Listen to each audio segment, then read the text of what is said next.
Going on, guys? Conor alongside Hutch here at MetLife Stadium, where the Giants fell to the Seahawks 23-0. They fall to 5-9 on the year, guaranteed their second losing record in the Tom Coughlin era. And let's just start at the end. I mean, you know, you go into this post-game locker room, and Tom Coughlin for 10 years has been taking the blame for every single loss. He's been saying, it's my fault, it's something I did wrong. But today, Antrell Roll stood up, and the players interrupted him, and they said, listen, this one's on us. There were a lot of guys out there that didn't execute the way that they should have, and you know, some players went as far as questioning the effort on some sides of the ball.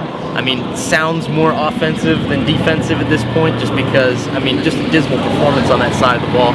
So I think that's where we'll start. I mean, Manning was just bum rushed from second one. This Seattle defense is fantastic, but I mean, you didn't expect them to bend over kind of like they did today. Yeah, definitely. I think that was the worst performance that we've seen from the offensive line. I mean, and you know, I think one of the most disappointing things was some of the young guys, both Justin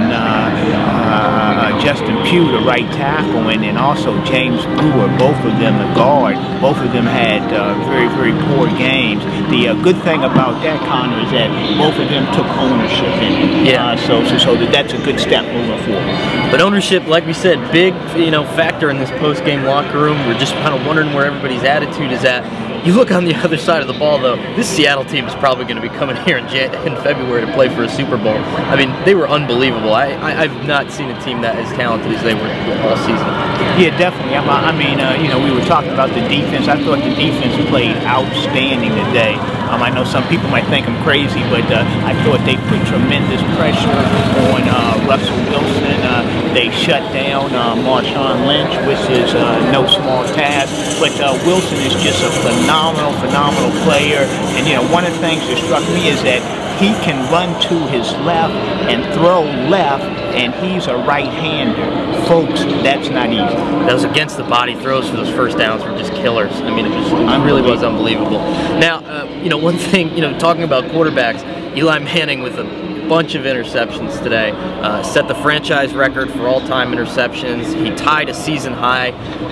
This just isn't the same Eli that we're used to seeing. I mean, this is just this is a quarterback that's almost regressing a little bit right now. Well, Conor, let's be honest. Eli has to be a little gun-shy right now. I mean, that first sack, he went to the ground before the guy even got there. It was his second pass of the game, and you know, that just shows you that although he's not showing it outwardly, and he hasn't taken those killer hits, but it's an accumulation of those hits, and I think that has to do with a lot of those interceptions as much as anything. Yeah, talk about an accumulation of hits, and Coughlin also brought up the fact that these receivers aren't winning one-on-one battles. They're getting shoved out of the way for picks, so obviously not a great situation here for the Giants as they fall to 5-9. Be sure to pick up the paper tomorrow and read about it. For Hutch, I'm Conor, and we'll see you later.